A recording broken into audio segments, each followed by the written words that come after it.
Halo, assalamualaikum warahmatullahi wabarakatuh.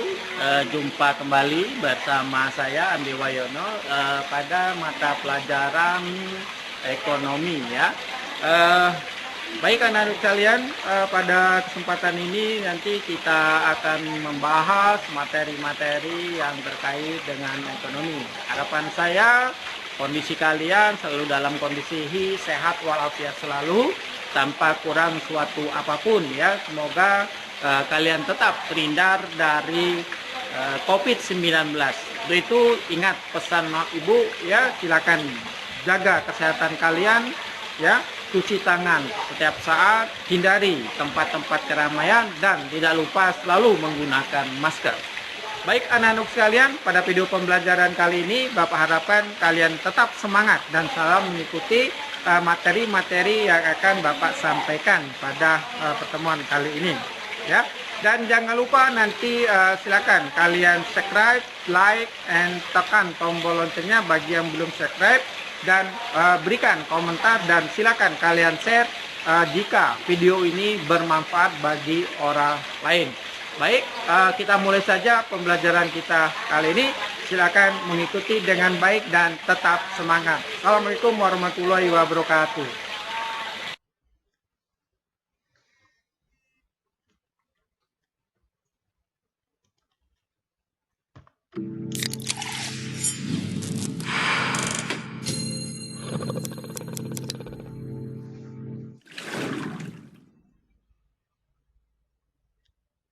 Assalamualaikum warahmatullahi wabarakatuh. Jumpa kembali bersama saya Andri Wayono di Andri Channel. Anakku kalian, pada video pembelajaran kali ini Bapak harapkan sebelumnya kondisi kalian selalu dalam keadaan sehat walafiat, selalu dalam kondisi ya terhindar dari COVID-19, dan untuk itu selalu jaga diri kalian dengan pola hidup sehat, selalu cuci tangan dan selalu menggunakan masker ya. Baik, pada pertemuan kali ini kita akan membahas terkait dengan akuntansi perusahaan dagang ya.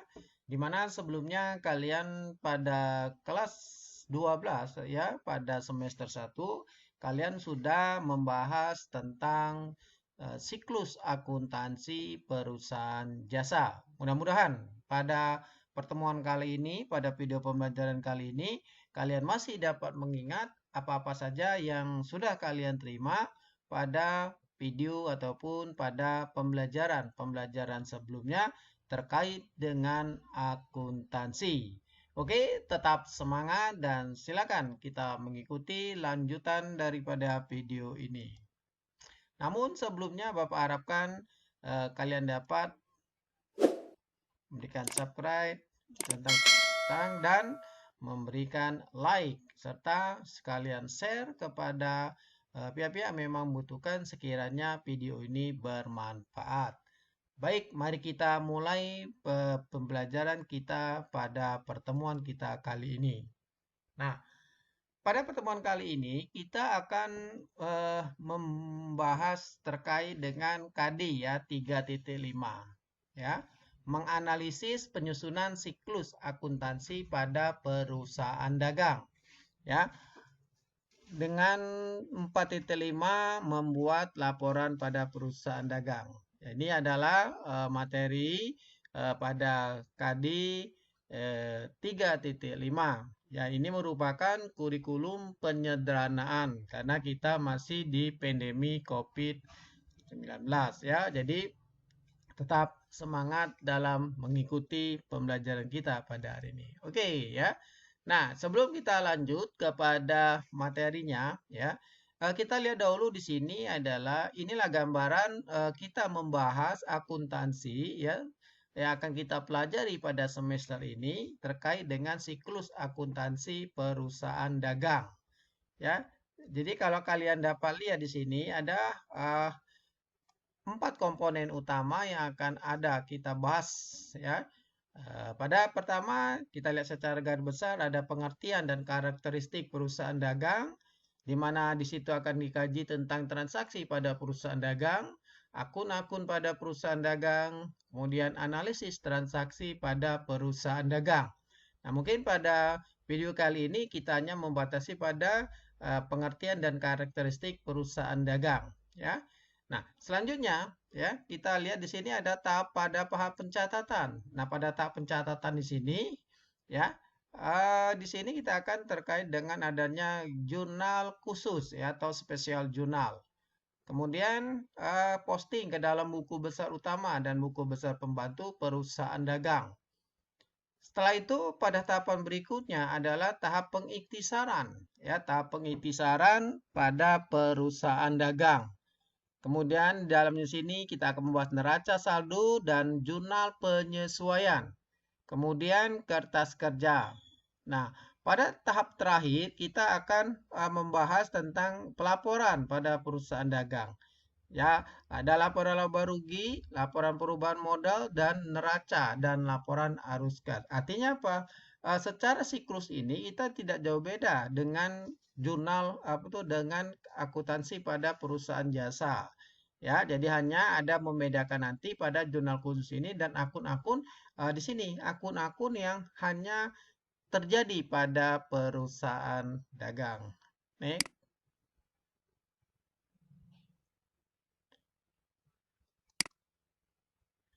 Nah, jadi pada kegiatan atau pertemuan kita kali ini kita akan membahas ini ya di mana tujuannya tujuan pembelajaran kita artinya dapat nanti kalian dapat membedakan karakteristiknya ya karakteristik akuntansi perusahaan dagang, kemudian akuntansi perusahaan jasa ya mengidentifikasikan transaksinya ya menjelaskan akun-akun pada perusahaan jasa dagang dan menganalisis transaksi pada perusahaan dagang. Oke, kita lihat uraian materinya.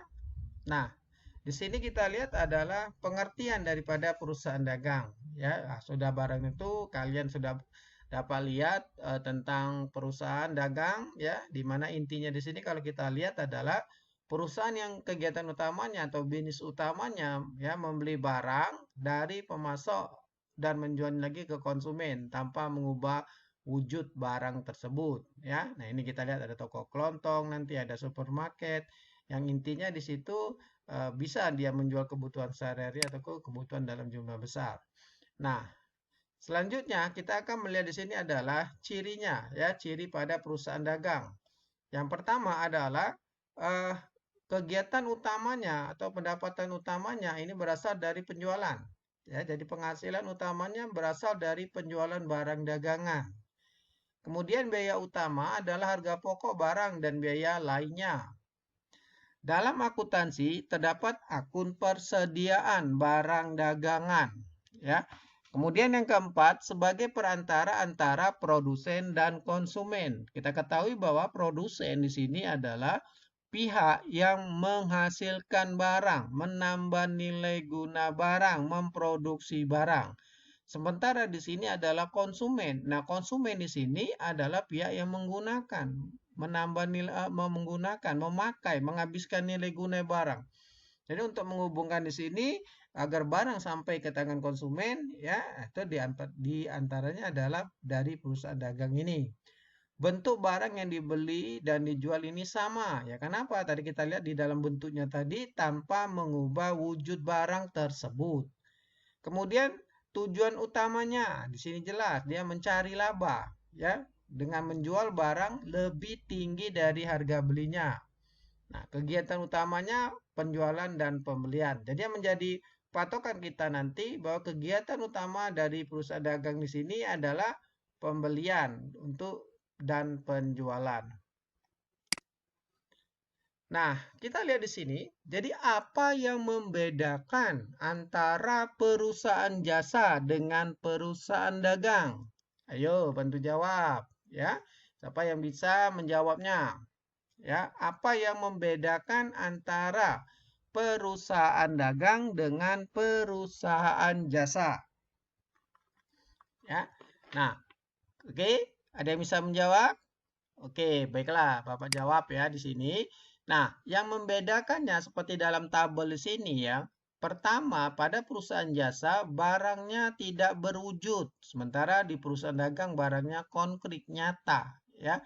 Ya, kenapa? Di sini kan kalau kita lihat sebagai contoh perusahaan jasa, misalkan perusahaan jasa telekomunikasi, ya, perusahaan jasa di bidang distribusi air misalkan di situ kan tidak jelas itu, tidak wujudnya tidak terlihat di situ, ya.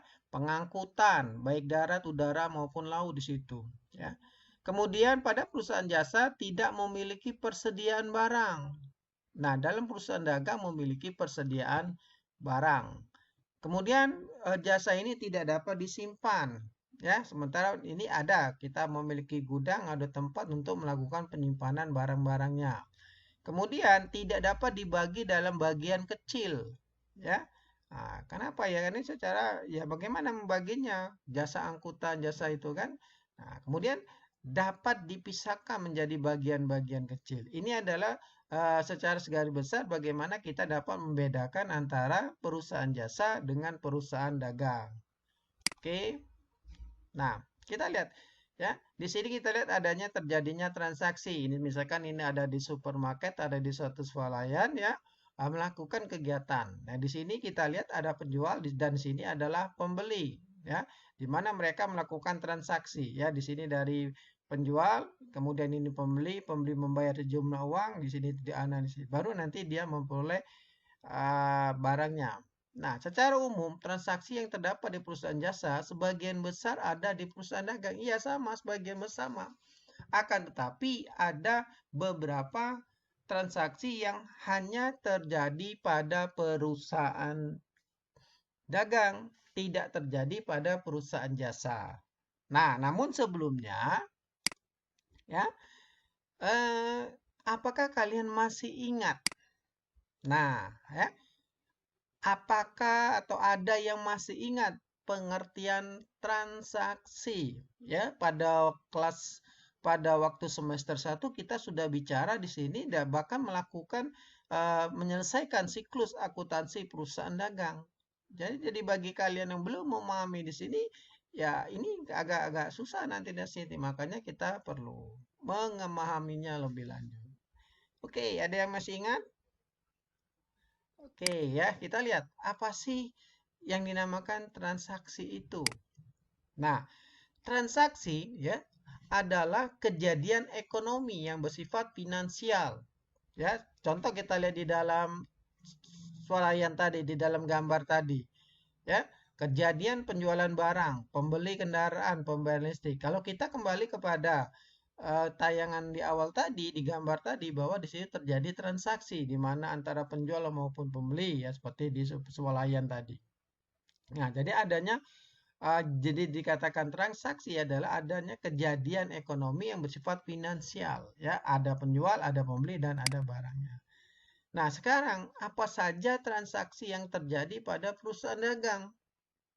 Ya. Nah, jadi karena di sini sudah akan ada dari perbedaan tadi sudah dapat kita lihat pasti transaksinya pun ada yang berbeda. Nah, apa saja transaksi yang terjadi pada perusahaan dagang? Oke, kita lihat apa saja sih transaksinya. Nah, ya. Jadi kalau kita lihat inilah akun-akun yang khusus pada perusahaan dagang, ya. Jadi akun-akun ini tidak ada di perusahaan jasa. Apa saja? Satu, ada pembelian. Kedua, ada retur pembelian. Ketiga, ada potongan pembelian dan pengurangan harga.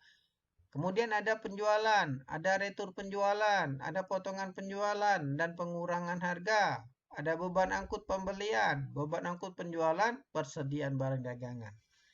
Nah, kembali saya ingatkan tadi bahwa pada kita lihat pada ciri-ciri daripada perusahaan dagang tadi bahwa kegiatan utamanya jual beli. Nah, maka di sini kita lihat ya, ada pembelian, pembelian, potongan pembelian, ya, kemudian ada beban angkut pembelian. Begitu juga nanti dengan penjualan, ada penjualan, retur penjualan, potongan penjualan, beban angkut penjualan. Dan ini lagi yang menjadi ciri utama adanya persediaan barang dagangan. Oke, kita akan lihat dulu sini ya, pembelian barang dagangan, purchase ya. Nah, Nah, di sini kita lihat terkait dengan pembelian barang dagangan. Nah, kalian juga harus tahu apa sih barang dagangan. Nah, di sini barang dagangan ini apa? Nah, barang dagangan ini adalah ya, kita lihat ya. Jadi nanti akan beda. Jadi ketika kita melakukan pembelian yang dibeli barang dagangan dengan yang bukan barang dagangan, kita akan beda penggunaan akunnya nanti di sini. Oke, kita lihat dulu. Nah, di sini kita lihat. Pertama tadi kita lihat pembelian. Ya, jadi pembelian adalah aktivitas memperoleh barang dagangan untuk dijual kembali. Pembelian dapat dilakukan baik secara tunai maupun secara kredit. Pembelian tunai yaitu pembelian barang yang langsung diikuti oleh pembayaran tunai. Sedangkan pembelian kredit adalah pembelian barang yang pembayarannya ditangguhkan. Ya. Nah, tadi munculnya adanya tadi dalam akun-akun tadi ada pembelian, penjualan, ya, kemudian beban pembelian, ya, kemudian ada potongan, kemudian ada retur. Ini pada umumnya nanti terkait dengan pembelian yang dilakukan secara kredit. Oke, nah ini tadi kita lihat bahwa pembelian itu dapat dilakukan secara tunai maupun secara kredit. Begitu pula dengan penjualan. Penjualan juga ada yang dilakukan secara tunai maupun dilakukan secara kredit. Nah, artinya ada hal-hal lain yang terkait dengan pembelian maupun penjualan yang dilakukan secara kredit. Nah, di sini akan kita lihat tentang syarat pembayaran. Sudah pasti bahwa syarat pembayaran ini jika di mana ada pembeliannya itu dilakukan secara kredit. Apa saja? Oke, kita lihat. Nah, ya, di sini kita lihat ya, ada 4 syarat pembayaran. Nah, tolong di sini betul-betul kalian pahami di sini nanti. Kenapa nanti ini syarat pembayaran ini terkait dengan potongan, baik itu potongan penjualan maupun potongan pembelian. Jadi harus betul-betul dipahami. Karena berpengaruh sekali di sini terhadap nilai-nilai yang harus dibayar ataupun diterima, baik itu oleh penjual maupun pembeli. Pertama, kita lihat di sini ada N/30. Nah, ya, N/30. Ketentuan pembayaran tersebut dapat berarti bahwa pembayaran dilakukan selambat-lambatnya 30 hari setelah pembelian barang dan tanpa diskon. Maksudnya apa? Kalau kita membeli 30 hari dari tanggal pembayarannya dilakukan 30 hari, artinya kita tidak dapat potongan. Artinya apa kesimpulannya? Kalau yang ini berarti dia tanpa potongan. B, 3/10 N/30. 3/10 N/30. Maksudnya bagaimana? Syarat pembayaran ini dapat berarti bahwa penjualan akan dikenakan diskon 3%. Ini 3%-nya nah ya. Nah ini 3%. Kalau ini diganti 5 ya berarti 5%. Ganti 6 ya artinya 6%. Jika pembayaran dilakukan dalam waktu tidak lebih dari 10 hari setelah pembelian. Nah, ini ada 10. Kalau di sini tertulis 10 berarti 10 hari dari tanggal transaksi. Kalau ditulis 5 berarti 5 hari dan seterusnya. Penjualan tidak akan ditagih jika terjadi 10 hari dan pembelian barang dan pembayaran barang berlangsung selama-lamanya 30. Intinya 3/10 N/30 maksudnya ketika kita melakukan pembayaran kurang dari 10 hari dapat potongan 3%. Dan batas pelunasannya ada 30 hari. Berikutnya yang C, 3/7, 1/14, N/30. Ini nanti anak bisa angka-angka ini bisa berganti. Yang makanya kita harus memahami makna daripada artinya.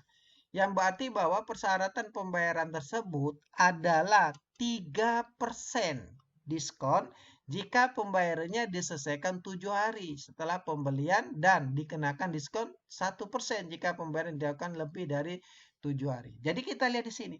Kalau di sini tulis 3%, dia dapat 3% kalau pembayarannya 7 hari dari transaksi. Dia dapat 1% kalau dia maksimal 14 hari dari tanggal transaksi. Dan ini tidak mendapat. Ya, jadi itu maksud daripada 3/7, 1/14, N/30. Ini nanti bisa angka-angkanya itu bisa diganti, tapi maknanya yang di sini. Kemudian yang terakhir ada EOM, end of month. Persyaratan pembayaran ini berarti bahwa pembayaran dilakukan pada akhir bulan atau pada akhir periode berjalan. Jadi kalau ada syarat EOM, jelas ini tidak ada potongan dan dilakukan ya pada akhir bulan. Jadi ya misalkan dia kita melakukan transaksi pada bulan Agustus, berarti kan berakhirnya di 31 Agustus. Nah, berarti itulah batas terakhir daripada pembayarannya. Itu yang dikaitkan dengan syarat pembayaran. Jadi, syarat pembayaran ini terkait dengan potongan, baik itu potongan penjualan maupun potongan pembelian. Oke, kita lanjutkan. Nah, sekarang terkaitnya tadi juga dengan syarat penyerahan barang.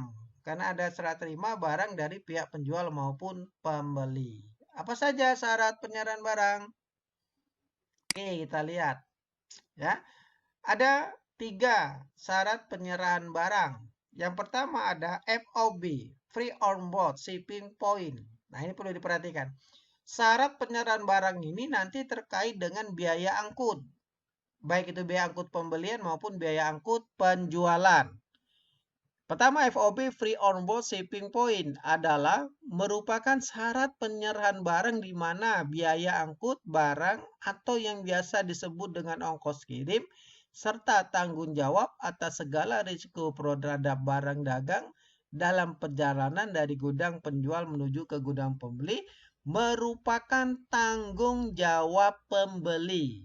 Intinya, FOB Free on Board Shipping Point munculkan beban angkut pembelian ya dan biayanya ditanggung oleh pembeli. Maka muncullah akun beban angkut pembelian. Itu yang FOB shipping point ya. Berikutnya FOB free on board destination point. Merupakan syarat penyerahan barang di mana biaya angkut barang atau disebut juga dengan ongkos kirim dan tanggung jawab atas segala risiko terhadap barang dagangan dalam perjalanan itu ditanggung oleh penjual. Ya, jadi FOB shipping point munculkan beban angkut namanya beban angkut pembelian yang menanggungnya adalah pembeli. FOB shipping destination point ya memunculkan beban angkut penjualan. Ya, yang menanggungnya adalah penjual. Kemudian yang C ada cost insurance and freight. Artinya pihak penjual harus menanggung beban pengiriman barang dan premi asuransi kerugian barang yang dijual. Ya, biasanya ini terjadi pada transaksi ekspor maupun impor. Ini yang kita bahas terkait dengan syarat penyerahan barang. Jadi terkait dengan pembelian maupun penjualan barang dagangan secara kredit itu terkait dengan syarat penyerahan barang dan syarat pembayaran. Nah, kita lanjutkan dengan akun berikutnya. Di sini adalah potongan pembelian. Nah, ini tadi. Ya, jadi potongan pembelian ini muncul. Ini tadi terkait dengan yang namanya syarat pembayaran. Jadi ada purchase diskon. Potongan pembelian berfungsi sebagai tempat mencatat potongan harga yang diterima dari penjual. Ya, biasanya sehubungan dengan penerapan pembayaran. Jadi intinya tadi kalau kita dalam syarat pembayaran itu kita memenuhi batas waktu untuk memperoleh potongan, maka dapatlah namanya potongan pembelian. Nah, ini ada lagi retur pembelian dan pengurangan harga ya, purchase return and allowance ya. Suatu saat Anda mendapat barang yang Anda beli dalam kondisi rusak, maka apa yang akan Anda lakukan? Nah, ini maksudnya gambarnya semacam ini. Ketika kita membeli barang, kemudian barang tersebut dikirim ke kita selaku pembeli. Ternyata setelah kita mengecek, ya ternyata barang itu rusak, cacat, tidak sesuai pesanan. Ya, baik itu kalau kita lihat kita belanja online. Oh, ternyata barangnya sampai ke tangan kita kok tidak sesuai pesanan, kok barangnya rusak. Maka kita akan mengembalikan barang tersebut dan nanti kita akan memperoleh potongan, ya. Nah, ini dikatakan dengan retur pembelian dan pengurangan harga. Berikutnya ada beban angkut pembelian. Ini juga saya katakan tadi terkait dengan penyerahan barang, ya. Berarti beban angkut pembelian atau barang yang dibeli atau freight ini adalah beban angkut yang menjadi tanggungan pembeli. Akan dicatat pada akun beban angkut pembelian di sisi debit dan akun kas di sisi kredit. Kemudian ada penjualan. Nah ini ya, penjualan barang dagangan atau sales. Transaksi penjualan merupakan transaksi utama untuk memperoleh penghasilan dan merupakan komponen utama pembentukan laba. Ya. Oke, kita lihat transaksi berikutnya. Nah, ada penerimaan kembali barang dagangan yang dijual. Namanya retur penjualan dan pengurangan harga. Sales, return, and allowance. Nah, akun retur penjualan dan pengurangan harga ini, ya ini tadi saya katakan ya, sebagai tempat transaksi penerimaan kembali barang yang telah dijual atau pengurangan harga yang diberikan kepada pihak pembeli. Sama, ya. Ini artinya apa? Ketika kita melakukan penjualan barang kita kirim kepada pembeli. Nah, kemudian barang tersebut diterima oleh pembeli. Nah, ketika dicek ternyata oleh pembeli tadi terlihat barangnya rusak, tidak sesuai pesanan. Nah, dikirim lagi kepada kita selaku penjual dan kita menerima barang tersebut. Dan itulah yang dikatakan dengan retur penjualan dan pengurangan harga. Di sini nanti akan mengurangi daripada piutang dagang. Kemudian ada potongan penjualan, ada sales discount, ya sama. Artinya akun potongan penjualan ini termasuk akun kontra dari akun penjualan. Artinya apa? Akun penjualan ini akan mengurangi daripada penerimaan kita selaku penjual, ya. Potongan penjualan oleh penjual akan dicatat pada akun potongan penjualan di sisi debit, ya, dan akun piutang dagang di sisi kredit. Kemudian beban angkut penjualan. Nah, ini kan tadi terkait dengan syarat penyerahan barang tadi. Ya, ada transportation out or freight out. Beban angkut penjualan terjadi karena penjual menanggung biaya pengirim barang sampai ke tempat pembeli. Nah, ini tadi kita lihat kaitannya tadi kita lihat bahwa kegiatan utama perusahaan dagang penjualan dan pembeli. Transaksi yang paling sering terjadi pun ya terkait antara penjualan dan pembelian itu sendiri. Kemudian terakhir ada akun persediaan barang dagangan. Nah, ini juga adalah akun yang hanya terjadi pada perusahaan dagang. Persediaan barang dagangan adalah barang dagangan yang masih ada dan belum terjual. Banyaknya barang yang tersedia di gudang tidak boleh kurang dari jumlah yang dibutuhkan. Nah, jadi inilah transaksi-transaksi ataupun akun-akun yang hanya ada pada perusahaan dagang. Akun-akun ini tidak terjadi pada perusahaan jasa. Sekian, terima kasih. Baik, ya. Inilah yang pada video kali ini kita membahas terkait dengan karakteristik daripada perusahaan dagang. Mudah-mudahan dari apa yang saya sampaikan pada video kali ini kalian dapat memahaminya dan memudahkan nanti kalian pada materi selanjutnya, ya. Nah, oke. Namun sebelumnya silakan kalian like, ya, memberikan subscribe, lonceng, dan share jika video ini bermanfaat, ya. Jadi demikian video pembelajaran kali ini. Masih nanti kita lanjutkan silakan tunggu nanti video selanjutnya. Coming soon di sini pencatatan transaksi perusahaan dagang. Jadi kita akan melihat nanti bagaimana pencatatan transaksinya berdasarkan akun-akun yang ada pada perusahaan dagang. Demikian, terima kasih atas perhatian kalian dan tetap semangat dan selalu menjaga kondisi kalian. Selalu cuci tangan, gunakan masker, hindari tempat-tempat keramaian, dan pola makan sehat tetap dijaga. Terima kasih. Wassalamualaikum warahmatullahi wabarakatuh. Selamat berjumpa pada video selanjutnya. Setelah kalian mengikuti pembelajaran pada hari ini, mudah-mudahan apa yang Bapak sampaikan pada pertemuan hari ini dapat kalian pahami dan semoga kalian dapat mengikuti pelajaran selanjutnya. Dan kembali saya ingatkan, tetap untuk menjaga kesehatan kalian, menjaga kondisi kalian, cuci tangan dimanapun kalian berada, dan jangan lupa sebelum berakhir ini, bagi yang belum like dan subscribe daripada channel ini, silakan kalian like dan subscribe, dan silakan kalian share bila berperlu bagi orang lain. Demikian, terima kasih atas perhatiannya. Wabillahi taufik wal hidayah. Wassalamualaikum warahmatullahi wabarakatuh.